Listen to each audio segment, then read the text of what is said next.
For a time, rain controlled the track at the Indianapolis Motor Speedway for the first time this month. When the green light finally winked on, there was more trouble for the Menard team, this time Gary Bettenhausen. Still, the Buicks are very strong. Roberto Guerrero incredibly fast today. And Rick Mears is back at the track and ready to qualify. All that coming up on Countdown to Indy.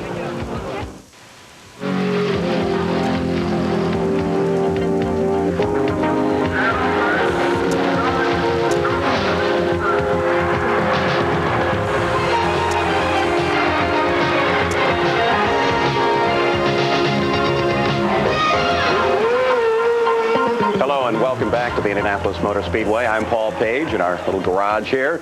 Well, all of the practice for the most part is done. Just a short practice tomorrow morning and then the run for the pole and the $100,000 prize that goes along with it. More important, the prestige. Now, at the end of the practice today, they had the drawing of the P. That's the lineup for qualifications tomorrow. And many drivers elect seconds. In this case, Shelley Unser drawing for her husband, Al Unser Jr. And it appears that Ari Luyendyk will be the first car to go out in qualifications tomorrow. And then there'll be a great deal of excitement through the day. And at the end, the final car should be Jim Crawford, thus far the fastest man this month at 233.6 miles an hour. Weather should not be a factor to tomorrow. Now, let's consider the situation of Nelson Piquet, because he underwent a great deal of surgery, and they now say he has circulation in his feet, which is a very good sign. All of that is a result of this accident. Dr. Terry Trammell says that his life is not threatened as a result of that crash, but that it will take a very, very long recovery. Of course, that has been a terrible blow to the Menard team. As we look at another view of the accident yesterday, this from almost ground level, and John Menard is pretty down about the situation today. It's been a real hard 24 hours here, so it's real tough. Everybody fell in love with Nelson, myself included. There's no way to describe how much fun we were having with Nelson. He's just a great guy, and we just all are just sick about it. Does this take an edge off at all? Well, I think we're just a lot of resolve. We're going to go out and do good for Nelson. That's the way he wants it, and that's what we're going to do. We're all going to do our very, very best. Well, the team has now decided that Al Unser, the four-time winner of the Indy 500, will take over another car for that team. As a matter of fact, for the most part, it has been something that has been planned for some time. But it's going to be great seeing Big Al back in a race car at Indianapolis. Well, the thing about it, we were talking before the accident yesterday, so it wasn't because of his accident that I'm in the car. It just eliminated one car for a spare car, but you know, it ought to be a good car and be a good team. But then there was bad news for the Menard team a bit later in the day.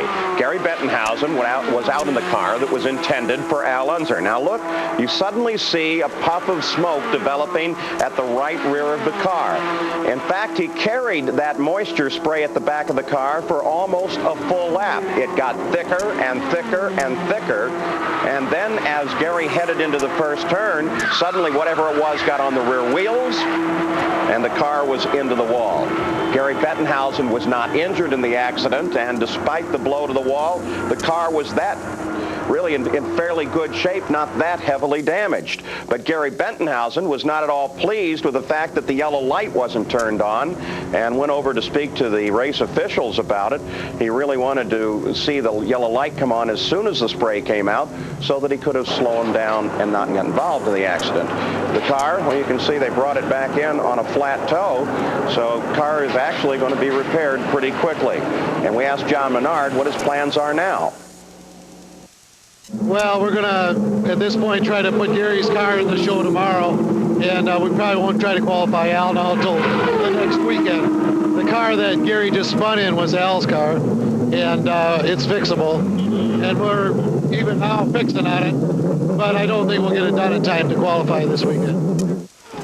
And here is the best news of the day as Rick Mears, after resting up for a day after his accident, came out, climbed into the car, and was turning laps above 220 miles an hour. Taking it easy, just getting adjusted. Rick was really fairly sore through most of the day. So he's now adjusted and looking forward to running in the Run for the Pole tomorrow at the Indianapolis Motor Speedway.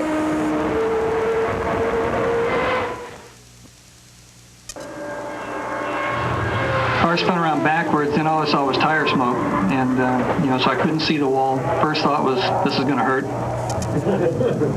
Second thought was, I hope it either gets to the wall before it turns around very far, or else it turns far enough that it's this way when we get to the wall. Third thought was, let's guesstimate how long it's going to be and pull your feet back before you hit, and that's what I did. And, I kind of tried to figure about how soon the wall was coming up, and I pulled my feet, and we got it timed pretty close. You take it as it happens. We had it happen on Friday last year, so at least we've got another day in here to work at it a little bit more. What an incredible attitude, Rick Mears. Now, you know how hard it is to look at some of that video, knowing that there's a human being there who could be being terribly injured. Can you imagine how it must be for family and friends? Well, Chris Mears is one of the strongest wives at the track. Oh, sure it does. It scares me all the time. It's always in the back of my mind, but it's something that you really can't dwell on. This is their first love, and they would be absolutely miserable if they weren't in the race car. So, that's, I guess, the best way that you can look at it, and you have to support them, and if you can't, then you shouldn't be in this business. And here was the fastest run of practice today. Yep, that's right, a Ford Cosworth, 233.2 miles an hour. The driver, Mario Andretti. Well, I'll tell you what, that made a lot of people happy. And we asked Mario Andretti, what is it going to take to run fast tomorrow? Well, tomorrow is another day, obviously. We're just going to have to see what the conditions are. I keep saying because that's vital. Today it was just really quite good, and our draw is not all that good. It's way in the back, so if the afternoon is sunny, I think we might be penalized a little bit. The second quick car of the day was another Ford Cosworth, this time from the Chip Ganassi team, Arie Luyendyk, 232.6 miles an hour. Arie, remember, this is his first ride of the season, despite the fact that he's a very accomplished oval driver. He is looking forward to tomorrow's Run for the Pole. Kind of a day where everybody's real optimistic because we've got the best conditions out there that you can ask for, except for a little wind and 4, but the temperatures are incredible, and if we have these tomorrow, we're going to see these speeds. We're going to see qualifying at 232 and maybe 233 quick lap of the 4, but my car was exceptionally well in the afternoon. For the first time, it felt really comfortable, so I'm looking forward to tomorrow. And what about the rest of the Buick contingent? Well, Kenny Bernstein's team still looking very strong. Roberto Guerrero at 231.6 miles an hour. And his teammate, Jim Crawford, at 231.334 miles an hour. Crawford is still, of course, the fastest man this month of May. He turned a lap at 233.4 miles an hour earlier in the week. Mario Andretti is not far behind. Now remember, this is Kenny Bernstein's team, the drag racer and Top Fuel. We asked him, how does he handle a team with two very strong drivers? Well, first of all, we don't determine that. We want both of them to be 1 and 2. We don't care which one it is, whether Roberto Guerrero or Jim Crawford. We're going to try to set both cars up as best we can for the drivers, for each one of them to do their best job that they can, and then let the chips fall where they may, and whoever does the best job and the best setup on that car and analyzed it the best before we goes out there will be the guy that has a shot to win. But let's don't rule out the Fords. They're right there with us. Well, Kenny, they're more than right there with you. When you take a look at the top speeds from today, Fords are in the first 2 positions with Mario Andretti and Arie Luyendyk, then Roberto Guerrero, Jim Crawford, Eddie Cheever in another Ford Cosworth. The bottom of the top 10, Bobby Rahal. Keep an eye on him. Al Unser Jr. finally climbing up through the charts. Gary Bettenhausen, John Andretti, and Scott Brayton rounds out the top 10. We'll be back with more from Countdown to Indy. We'll meet with Gary Bettenhausen and Roberto Guerrero in just a moment. Countdown to Indy is brought to you by RCA, changing entertainment again. By LensCrafters, better fit for greater comfort. By Split-Fire spark plugs, more power, more mileage, or your money back. And by GTE, the front runner in telecommunications. If your VCR is a pain to program, then get rid of it and get the one from RCA with VCR Plus built in. To record a show, just look for the VCR Plus code in your TV listing. Then punch it in. It's as simple as that. So if you've had it with your old VCR, get rid of it and get the easy-to-use RCA VCR with VCR Plus built in. My job is to drive this race car fast. At the speeds I travel, I can't afford to wear glasses that slide down my nose. I go to LensCrafters because they have so many ways to make glasses fit better, like silicone nose pads that keep my glasses from slipping, and their exclusive featherweights are the lightest glasses I've ever worn.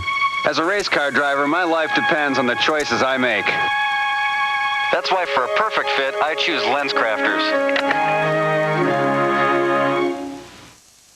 Split-Fire earned a United States patent. Split-Fire doesn't look like any other spark plug.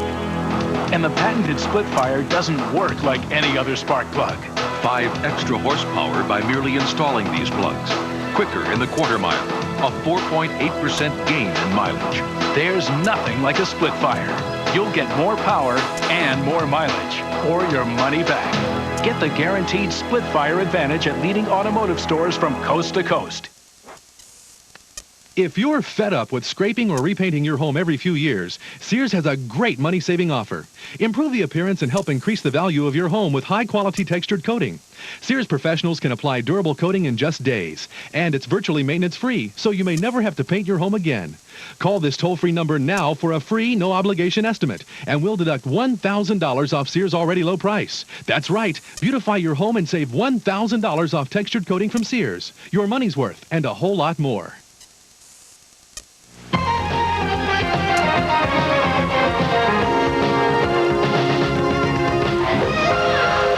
There's no question about it that the Buick contingent has been the most powerful thus far this month of May. We've got 2 top representatives. First of all, on the right, Roberto Guerrero, representing the Quaker State team of Kenny Bernstein. And, of course, the Glidden car belongs to Gary Bettenhausen. Gary, first, a couple of little stories we want to tie up as best we can. Your accident today, was that the car you want to qualify? What's the story there? No, that's a car that I was shaking down for Al Unser. That's my backup 92 Lola. We had 3 to start out with, and we're down to 1 now.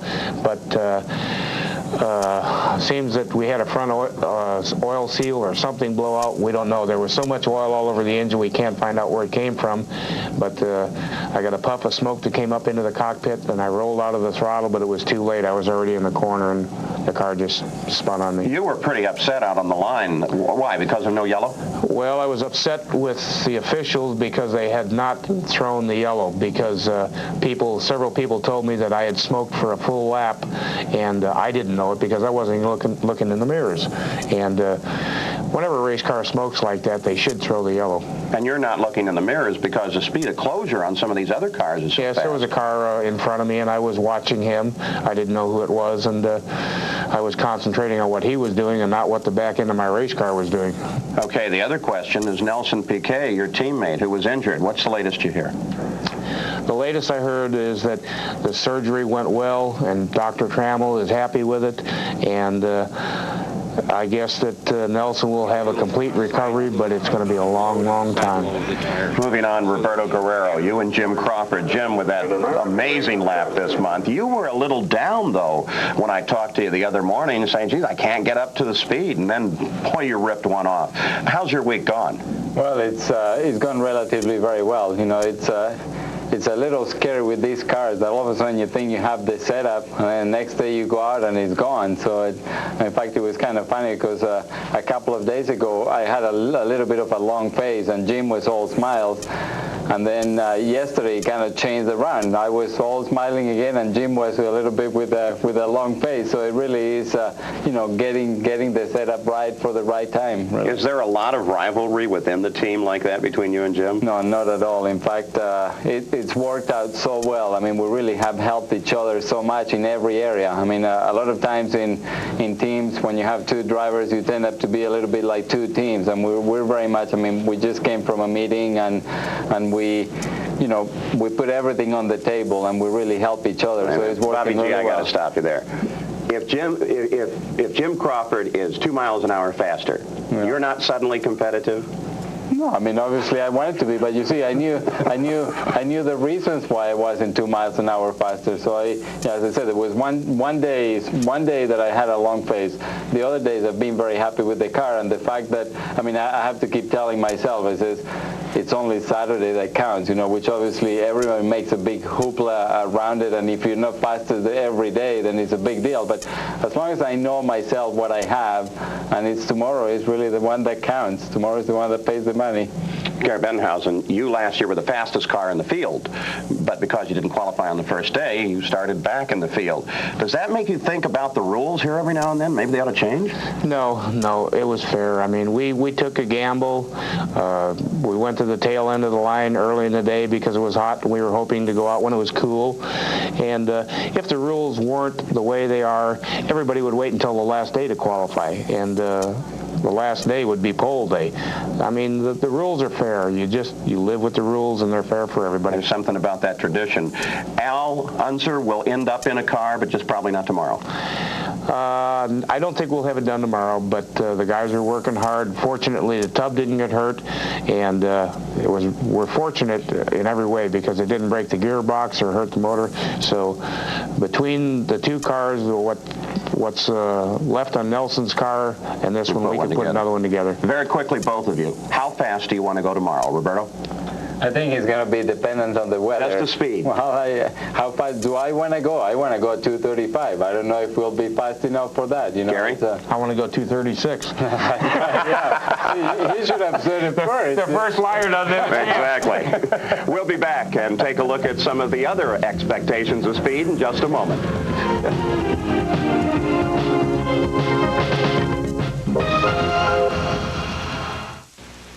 My job is to drive this race car fast. At the speeds I travel, I can't afford to wear glasses that slide down my nose. I go to Lens Crafters because they have so many ways to make glasses fit better, like silicone nose pads that keep my glasses from slipping, and their exclusive featherweights are the lightest glasses I've ever worn. As a race car driver, my life depends on the choices I make. That's why for a perfect fit, I choose Lens Crafters.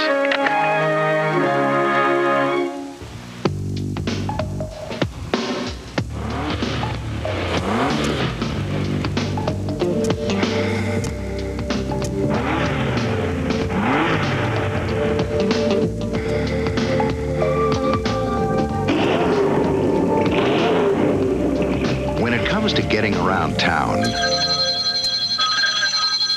nothing outperforms your phone. So make the call before you make the drive. Nowadays, preventing diseases begins with childhood immunizations and regular checkups. This has gone a long way towards protecting our kids. And there's something that you can prevent, epilepsy. Because epilepsy is not a disease, but a complex disorder that is often caused by injuries to the head. So simple precautions like wearing seat belts and providing head protection can really make a difference. The extra protection they need. And to learn more about epilepsy, contact the Epilepsy Foundation of Florida. The way to not win in tennis is to think too much about your opponent. Because in tennis, you don't just play the opponent. You've got to play the ball. It's how you play the ball that determines whether your shot is in or out. Whether the point is won or lost. Play the ball better than your opponent, and you'll play winning tennis. Now, you can play the ball and win with this double offer from Tennis Magazine. You'll receive a free half-hour video by Tennis Magazine instruction editor Vic Braden, plus a full year, 12 issues of Tennis Magazine. Call this number now and change the way you play tennis. What a combination. The How to Play Winning Tennis with Vic Braden video, plus the magazine that brings more instruction to more tennis players than any other. Call 800-652-2112 for a full year of Tennis Magazine, plus this free video, just $13.77. Call 800-652-2112 now.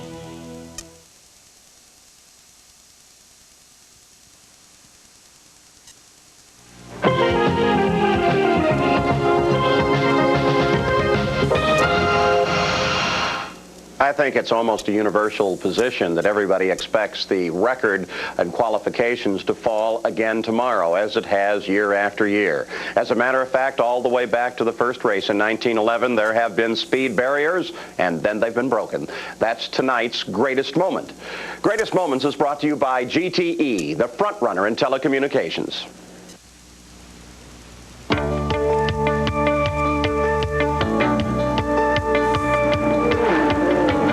The quest for speed at the Indianapolis Motor Speedway is a never-ending process. At the very first Indy 500 in 1911, Ray Haroon circled the Brickyard at an average speed of only 74.602 miles an hour for the 500 miles. The 100-mile-an-hour barrier for a single lap was broken in 1919 when Frenchman René Thomas won the pole position, averaging 104.7 miles an hour in his blue and white Ballot. By 1925, the average race speed topped 100 miles an hour as Peter DePaulo brought his Duesenberg home to victory at an average speed of just over 101 miles an hour. The first man over 140 miles an hour at the track was Jack McGrath, who put his Hinkle Special on the pole in 1954 with a 4-lap average of 141.033 miles an hour. McGrath would finish the race third.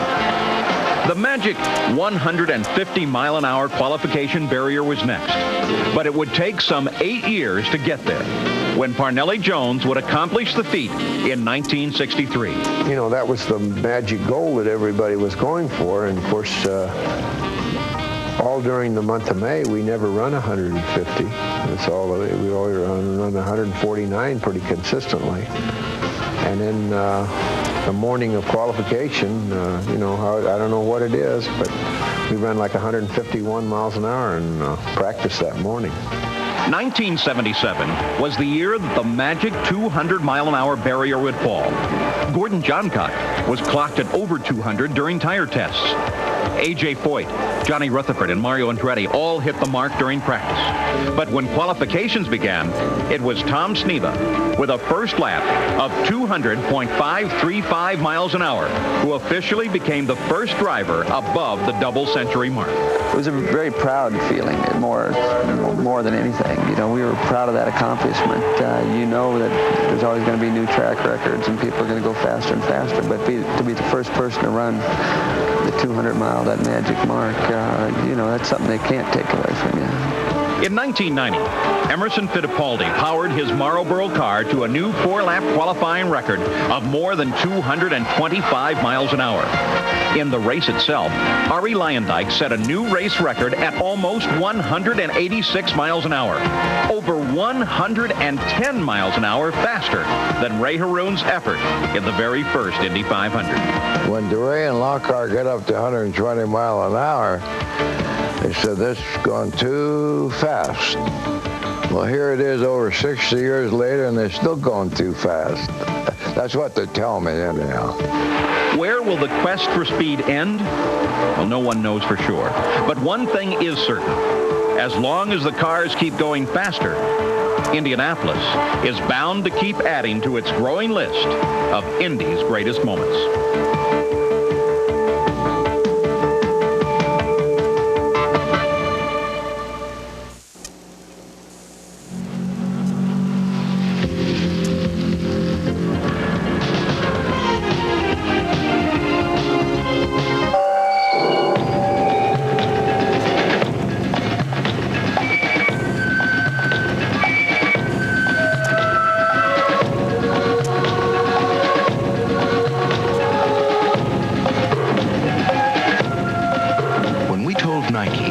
Design a communications network to actually help them run better. Do you know what they told us?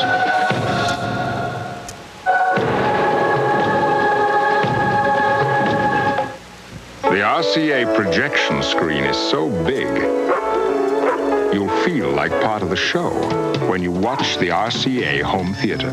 It also has Dolby surround sound that's so real. Stand back, everyone. You'll forget you're sitting at home. Let me handle this. The RCA home theater also has Pix-in-Pix. It lets you watch 2 things at once, in color. Another way RCA is changing entertainment again.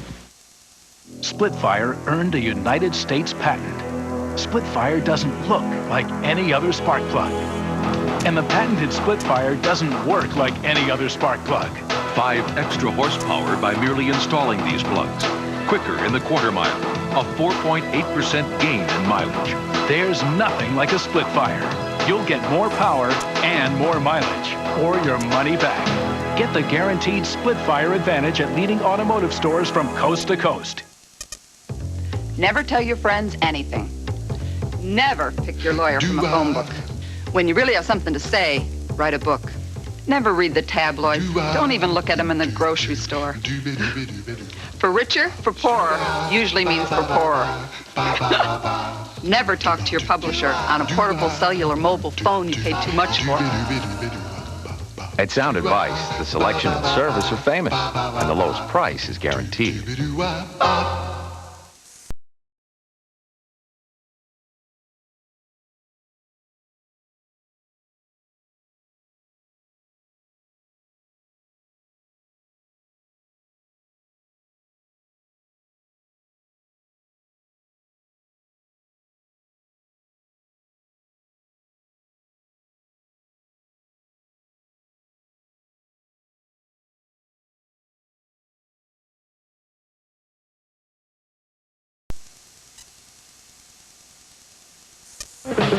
Countdown to Indy has been brought to you by RCA, changing entertainment again. By LensCrafters, better fit for greater comfort. By Splitfire spark plugs, more power, more mileage, or your money back. By Cellular Services of Indiana for all your cellular needs. And by GTE, the front runner in telecommunications. So, what do you think? What will it take to capture the pole for the 76th running of the Indianapolis 500-mile race? 233 miles an hour? Maybe a single lap at 234? Well, that's the subject of Mike King's report tonight. How fast will it take? Well, the big question on Friday was about Saturday and what driver would be number one come the end of the first day of qualifications. May 9th is shaping up to be the fastest day in the history of the Indianapolis Motor Speedway. So we decided to get a few pole predictions from some local experts. Jim Crawford, 233. It's either going to be me or Stan Fox. Al Unser Jr., 229. I have to say Jim Crawford, 233.539. I think it'll be Al Unser Jr. at 233. Al Unser at 229. Sorry, guys, but after an incredibly fast week of work, the odds-on favorites have to be King Motorsports teammates Jim Crawford and Roberto Guerrero. But for those two and all the other drivers, weather conditions will certainly be a factor tomorrow. I was surprised that I could go 229 myself under these conditions, but it's really windy, and 4 is right now a real tricky corner. If it's a hot day, they'll be hard-pressed to do 230. And I think that if the draw is right and we don't have a lot of wind, you're going to see in excess of 230 average. Some of these guys have gotten some of these times with drafts and pulls, and you know, the way the Buicks and the other guys are running, you know, maybe 228, 227, 4 laps. Tomorrow morning at 11, the guessing stops and the race for the pole begins. For Countdown to Indy, I'm Mike King. Now the news and notes from Gasoline Alley. There's been a bit of a bug going around the track, a virus this year. Most of us have had some sort of it. Scott Goodyear seemed to have the worst case yesterday. It was so bad that he had to climb out of the race car and go lie down for a while, but he was back in top form today. And then Nigel Bennett, the designer of the Penske cars, now taking a look at designing racetracks. He's suggesting that there ought to be a grass strip between the access lane from the pit areas and the track itself. He said that would change the angle of some of these accidents into the wall and also provide a great margin of safety. Well, there are 49 drivers cleared to practice and, in fact, qualify if they want to for the run for the pole tomorrow. And the good news on Kenji Momota is that he has been released from the hospital and is, in fact, clear to drive. Now, let's take a look at how they should go out tomorrow as we pull out all of the backup cars and everything. And tomorrow night, let's hope that we have the pole sitter for the 76th running of the Indy 500. Good night.